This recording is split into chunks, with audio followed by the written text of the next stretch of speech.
It was a bright, scorching afternoon in Ouagadougou, the capital of Burkina Faso.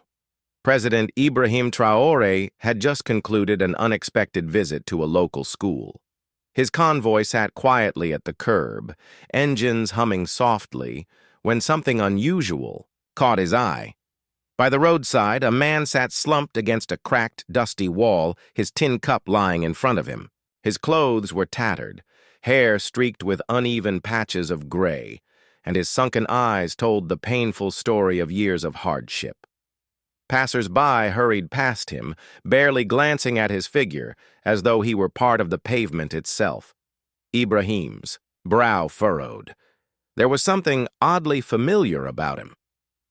"Wait here," he told his security detail. His voice left no room for argument. As he stepped out of the car, he walked closer to the man, whose eyes squinted up at him in the harsh sunlight. When their gazes met, the man's lips parted in disbelief. "Ibrahim?" His voice cracked. Ibrahim's chest tightened as the realization hit him. It was him. It was Musa, an old friend from years past, once full of life, now only a shadow of the man he used to be. Musa tried to rise, but his knees trembled beneath him. "It's really you," he whispered. Ibrahim stepped closer, gripping his shoulder with the familiarity of a time long ago. "What happened to you?" His voice was soft, yet heavy with concern. Tears welled up in Musa's eyes, but he quickly brushed them away. "It's a long story, one I never thought I'd tell you, not like this. But come with me. We'll talk." His eyes flickered downward at his bare, dirt-caked feet. "I can't," he added quietly. "Not like this. I'm not fit to enter your car." "You're my friend." Ibrahim's tone left no space for refusal. Minutes later, Musa was in the presidential residence, bathed and changed into fresh clothes, seated before a steaming meal. He ate slowly, cautiously, as though the food might vanish at any moment. His eyes flickered between gratitude and a strange, persistent shame. When the plates were cleared, Ibrahim poured 2 glasses of juice and sat across from him. "Now tell me, Musa, you were once one of the brightest men I knew. What happened?" Musa stared at the glass in front of him, then sighed deeply. His voice trembled as he spoke, recounting his story. It all started 3 years ago. He had been a respected school principal in Bobo Dioulasso, a man of ambition with a small house built from his savings and a wife named Stella. "At first everything seemed perfect," he said softly, "but she changed. She became distant, always on her phone, quick to snap at the smallest things. I thought it was stress. I thought it would pass." His voice faltered. "One afternoon I came home early and found her in our bed with another man." Ibrahim's jaw tightened. "What did you do?" "I walked out," Musa whispered, his voice barely audible. "I couldn't fight. I was shaking. And she didn't even apologize. She followed me outside and told me it was over. She said I had to leave the house because he was the one she loved now." "Leave the house you built?" Ibrahim asked, disbelief evident in his voice. "Yes," Musa replied bitterly. "I refused. She took me to court, lied that she'd paid for the house, even forged documents. The judge believed her, and I was thrown out." "And your job?" Ibrahim asked, his eyes narrowing. "I lost that too," Musa replied, his voice heavy with pain. "I spent every bit of my savings on lawyers. Soon I had nothing left. No home, no work, no dignity. I stayed with a friend for a while, but the shame ate away at me. I ended up on the streets, begging for scraps, eating once a day if I was lucky. And every time I closed my eyes, I saw her laughing with him." His head bowed, tears slipping down his cheeks. "I became a shadow. I wanted to die, Ibrahim. I truly wanted to die." Ibrahim's voice was steady but filled with warmth as he rose from his chair. "Musa, you didn't deserve any of this, but I promise you, your story will change." Musa lifted his eyes slowly. You still call me your friend after all this? Ibrahim's gaze softened. I never stopped. That night, Musa slept soundly for the first time in years.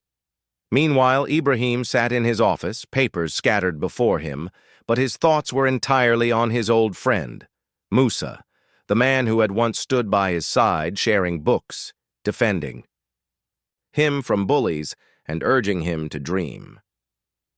Ibrahim gripped his pen with quiet resolve. He had made up his mind. He would give Musa a fresh start.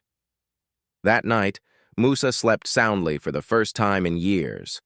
Meanwhile, Ibrahim sat in his office, papers scattered before him, but his thoughts were entirely on his old friend, Musa, the man who had once stood by his side, sharing books, defending him from bullies, and urging him to dream. Ibrahim gripped his pen with quiet resolve. He had made up his mind. He would give Musa a fresh start. The next morning, Musa woke up to the scent of warm bread and fried eggs. The softness of the bed, the clean sheets, and the neatly folded clothes felt unreal compared to the cold pavement he had slept on the night before. A gentle knock interrupted his thoughts, and a staff member entered with a tray. Good morning. Sir, the president asked me to serve you. Musa sat up slowly, his mind still trying to process everything. He felt overwhelmed, yet a sense of disbelief lingered. Thank you. Truly, he said softly. As he ate, his mind kept repeating. Yesterday I was a beggar. Today I'm a guest in the presidential residence. What will tomorrow bring? Later that day, Ibrahim greeted Musa in simple clothes. His presence was calm, yet commanding. Musa, your story broke my heart, Ibrahim said, his voice filled with concern. But you didn't bring trouble into my home. Musa hesitated, unsure of what to say before Ibrahim continued. You brought truth, and truth should lead to action. Action? Musa asked, confused. Ibrahim nodded. I've made arrangements. This morning you'll see a doctor. After that, there's somewhere I want to take you. By the afternoon, Musa had been examined by a doctor, given medicine, and even received his first haircut in years. The man who looked back at him in the mirror was no longer the broken figure he had been the day before. His eyes now held a faint glimmer of hope.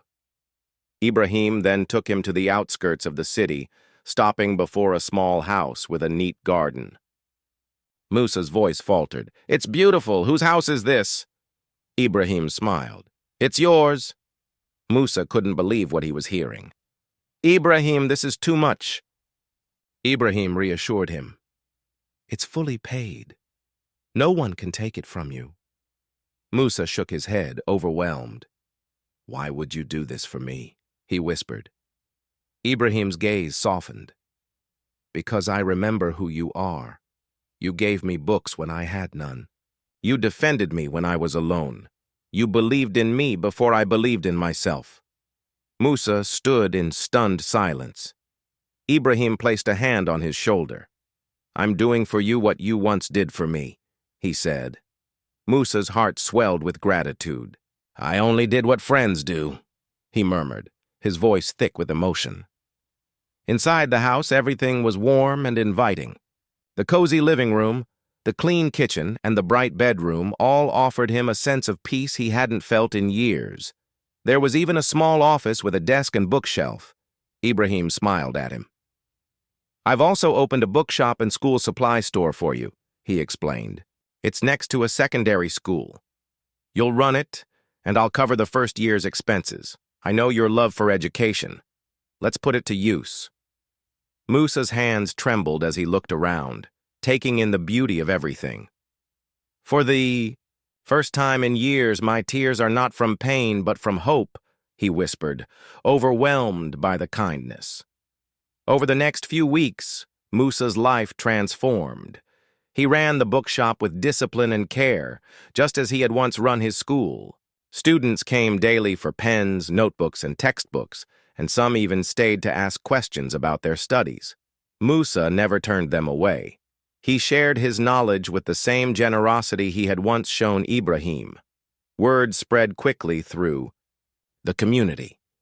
People began to greet him again, not as the beggar who had once sat on the streets, but as Mr. Musa, a man who had risen from nothing.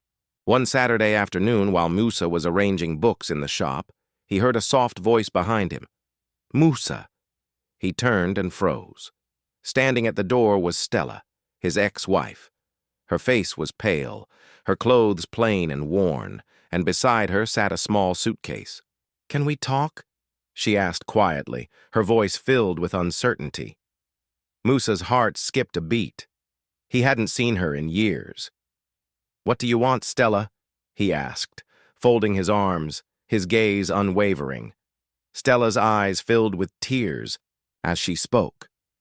"I have nowhere to go. The man I chose over you. He sold our house, emptied my account, and ran off with another woman. I lost everything." Musa's eyes softened, but his voice remained steady. "I'm sorry for what happened, Stella, but I've moved on. My life is peaceful now. You chose your road, and I've chosen mine." Stella's head dropped in shame. "Please," she whispered, her voice breaking, "just let me stay for a while." Musa's heart weighed heavy, but his resolve was firm. He looked at her for a long moment before speaking. "I forgave you long ago, Stella, but this is not your home." Without another word, he turned and walked back into the shop. His heart pounded in his chest, but his decision was final. That night, Musa called Ibrahim. "She came back," he said quietly, his voice filled with a mixture of sadness and resolve. Ibrahim's voice was warm on the other end of the line. "And you?" "I told her no," Musa replied. Ibrahim's voice carried a smile. "I'm proud of you," he said. "You didn't just give me a house and a business. You gave me back my dignity." Life began to settle into a quiet rhythm for Musa. The shop did well. He greeted each student and teacher with warmth, becoming more than just a shopkeeper. He was a helper, a listener, and a father figure to many. His reputation in the community grew, and people began to recognize him not for his past, but for the man he had become. One Friday morning, while Musa was arranging pens on the counter, the bell above the door rang. A woman in a simple blue dress stepped in, her smile warm and eyes bright. "Good morning," she said. "Do you have senior school math textbooks?" Musa nodded, smiling. "Yes, I do. Follow me." As she selected the books, she looked up at him. "I've seen you before," she said, her curiosity piqued. "You help children who can't afford supplies. They remind me of who I used to be." Musa smiled. "I do my best." The woman extended her hand. "I'm Grace," she said. "I teach at the secondary school nearby." Musa shook her hand, his heart quickening. "Musa," he said softly. Grace raised an eyebrow. "That's wonderful. This place feels so welcoming. We need more people like you." Musa's heart fluttered. It had been a long time since he had spoken to a woman like this. "Thank you," he said, his voice soft. "You're kind." As the weeks passed, Grace became a familiar presence in Musa's life. Sometimes she came in for teaching supplies, other times just to greet him. Their conversations grew warmer, often spilling into shared lunches she brought from home. Musa would walk her back to the school, and they'd swap stories, some bittersweet, others filled with quiet laughter. Grace had known loss, too. A widow raising her daughter alone, she understood both grief and the slow work of healing. One evening, as they sat outside the shop, the sky burning gold with the setting sun, Grace spoke. "You're a strong man," she said. Musa shook his head. "I don't feel strong. I'm just grateful I'm still here." "No," Grace said gently. "You went through the fire and chose kindness. That's strength." Musa's eyes softened. "I never thought I'd meet someone like you." Grace looked down, smiling faintly. and I never thought I'd smile like this again. That night, Musa called Ibrahim. "I think I've met someone," he said. Ibrahim chuckled. "Musa, the lover boy." Musa laughed softly. "Not like that. She's different. Calm, wise, full of light." Ibrahim's voice was warm. "Then don't let that light go. You deserve joy." Musa smiled, his heart full of hope. Grace's daughter, Rachel, soon began visiting the shop, helping arrange books and sitting in the reading corner Musa had built. Just for her. He treated her like his own child, teaching, encouraging, listening. One sunny afternoon, Musa invited Grace and Rachel to a quiet garden. Kneeling with a small ring in his hand, he said, "I don't have much to give, but I have peace, respect, and love. Will you marry me?" Tears welled in Grace's eyes. "Yes, Musa. 1,000 times yes." Rachel squealed and hugged them both. Their wedding was small but full of joy. Friends, neighbors, and even President Ibrahim Traoré attended. After the ceremony, Ibrahim pulled Musa aside. "You look like a man who's found peace," he said. Musa smiled. "I have," he replied. Ibrahim placed a hand on his shoulder. "You found it because you never gave up."